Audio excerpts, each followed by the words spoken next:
Supreme court ने level playing field के लिए पीटीआई की दरख्वास्त समाअत के लिए मुकर्रर कर दी। जस्टिस सरदार तारिक की सरबराही में 3 रुकनी बेंच कुछ देर में समाअत करेगा। दीगर अरकान में जस्टिस मंसूर अली शाह और जस्टिस अतर मिनल्लाह शामिल।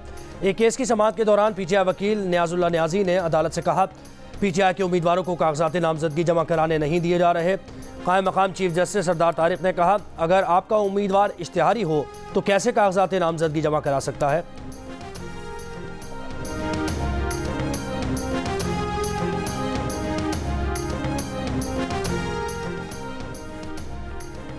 इलेक्शन कमीशन ने कागजात नामजदगी जमा कराने की तारीख में 2 रोज़ की तौसीह कर दी। उम्मीदवार कागजात नामजदगी अब 24 दिसंबर तक जमा करा सकते हैं। इलेक्शन कमीशन के मुताबिक सियासी जमातें मखसूस नशिस्तों की तरजीही फहरिस्त भी 24 दिसंबर तक दे सकती हैं। कागजात नामजदगी की जाँच पड़ताल 25 से 30 दिसंबर तक की जाएगी।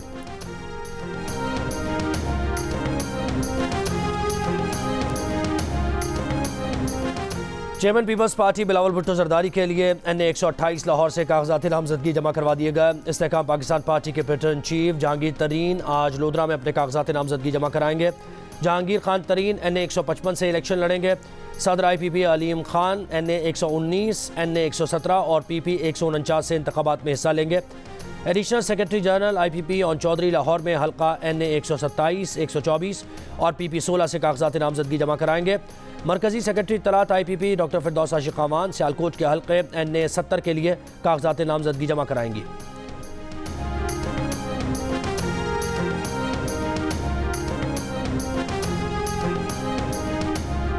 पाकिस्तान मुस्लिम लीग नून की कानूनी टीम का अहम इजलास तलब। पार्टी कायद नवाज शरीफ जाती उम्रा से पार्टी सेक्रेटेरिएट मॉडल टाउन पहुंच गए। नवाज शरीफ कानूनी टीम के साथ लीगी क़यादत के कागजात नामजदगी मुकम्मल करवाएंगे।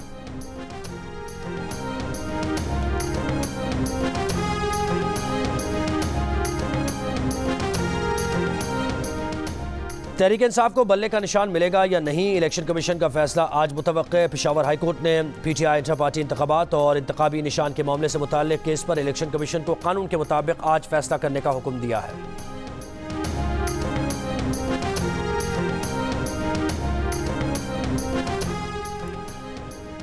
शाह महमूद खुद बच गए और बानी PTI को कहा कि साइफर पढ़ दो। वजीर खारजा खुद समझदार था, समझता था कि क्या बोलना है क्या नहीं। वजीर खारजा ने बानी PTI को फंसा दिया कि आप जाने और वो जाने।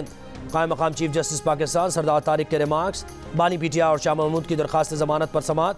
शाह महमूद के वकील ने शाह महमूद की 27 मार्च 2022 की तकरीर अदालत में पढ़ी कि शाह महमूद ने तकरीर में कहा कि बहुत से राज हैं लेकिन हलफ की वजह से सामने नहीं रख सकता। बानी PTI ने भी पब्लिक से कुछ शेयर नहीं किया था। अगर साइफर पब्लिक हो ही चुका है तो फिर प्रोसिक्यूशन को साइफर ट्रायल इन कैमरा क्यों चाहिए। चीफ जस्टिस ने कहा कि साइफर किसी से शेयर नहीं किया लेकिन उसे ऑन एयर तो किया ही गया है। जस्टिस अतर मिनल्लाह ने रिमार्क दिए कि असल साइफर तो वजारत खारजा में है, वो बाहर गया है तो ये दफ्तर खारजा का जुर्म है।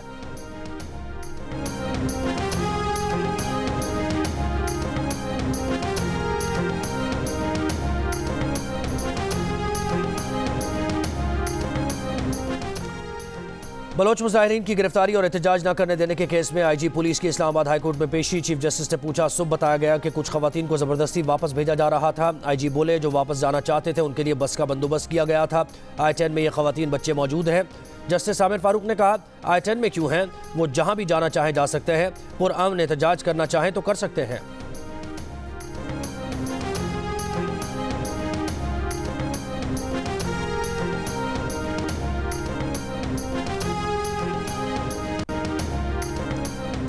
आप कहना चाह रहे हैं कि तैयबा गुल की शिकायत पर चेयरमैन नैब को बुलाया कि फ़ंड गलत इस्तेमाल होता है। कमेटी बुलाती है मगर बराह रास्त चेयरमैन को नहीं बुला सकती। तैयबा गुल पब्लिक अकाउंट्स कमेटी क्यों गई, FIA या एंटी करप्शन क्यों नहीं गई। तैयबा गुल हिरासानी और चेयरमैन नैब की पब्लिक अकाउंट्स कमेटी में तलबी के खिलाफ केसेस की इस्लामाबाद हाई कोर्ट में समाअत में चीफ जस्टिस आमिर फारूक का एडिशनल अटॉर्नी जनरल से मुकालमा। एडिशनल अटॉर्नी जनरल ने कहा, तैयबा गुल केस जब जेर समाअत था तो पब्लिक अकाउंट्स कमेटी नहीं बुला सकती थी। ये मामला स्पीकर कौमी असम्बली के पास जाना चाहिए था। अदालत ने तैयबा गुल हिरासानी केस और पब्लिक अकाउंट्स कमेटी के दायरा इख्तियार से मुताल्लिक फैसला महफूज कर लिया। चेयरमैन DG नैब की तलबी और सिफारिशात के खिलाफ केस का फैसला भी महफूज कर लिया गया। जस्टिस रिटायर्ड जावेद इकबाल को लापता अफराद कमीशन की सरबराही से हटाने के खिलाफ केस का फैसला महफूज।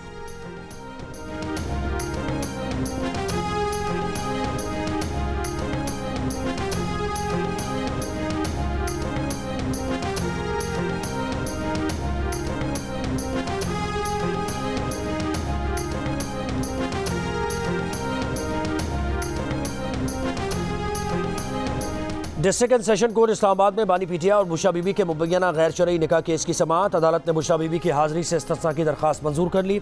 अदालत ने रजिस्ट्रार इस्लामाबाद हाई कोर्ट को जेल ट्रायल के लिए खत लिख दिया। दौरान समाअत बुशरा बीबी के वकील ने कहा कि बुशरा बीबी के वकील ने कहा कि गुज़श्ता समाअत पर अदालत ने ऑर्डर किए थे कि जेल ट्रायल होगा।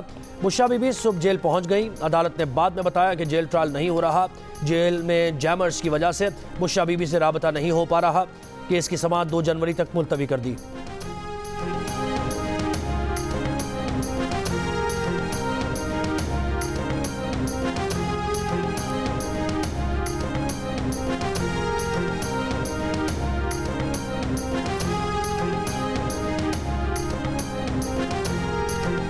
आइंदा किसी भी इमारत को मंजूरशुदा बिल्डिंग प्लान के बगैर पानी, बिजली और गैस कनेक्शन न दिया जाए। सिंध हाई कोर्ट का हुक्म। कराची के इलाके आगरा ताज में गैर कानूनी 9 मंजिला इमारत को गिराने के लिए 6 हफ्तों की मोहलत।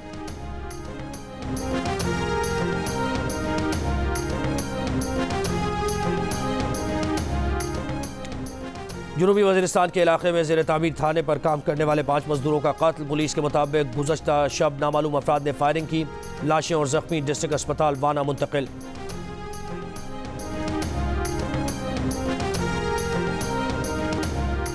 और मेलबर्न टेस्ट की तैयारी के लिए पाकिस्तान टीम 2 रोज़ा प्रैक्टिस मैच में विक्टोरिया 11 के मद्दे मुकाबिल। 26 दिसंबर से शुरू होने वाले टेस्ट में wicket keeper batter Sarfaraz Ahmed की शमूलियत पर भी सवालिया निशान लग गया। फास्ट बॉलर शाहीन शाह अफरीदी भी फिटनेस मसाइल से 2-4 हैं। टीम मैनेजमेंट उन्हें आखिरी टेस्ट में आराम देने पर गौर कर रही है। ऑलराउंडर फ़हीम अशरफ की जगह off spinner Sajid Khan playing 11 का हिस्सा होंगे। Fast bowler Khurram Shahzad injury की वजह से सीरीज से बाहर हो चुके हैं। हसन अली या मीर हमजा को मेलबर्न टेस्ट खिलाए जाने का इम्कान है।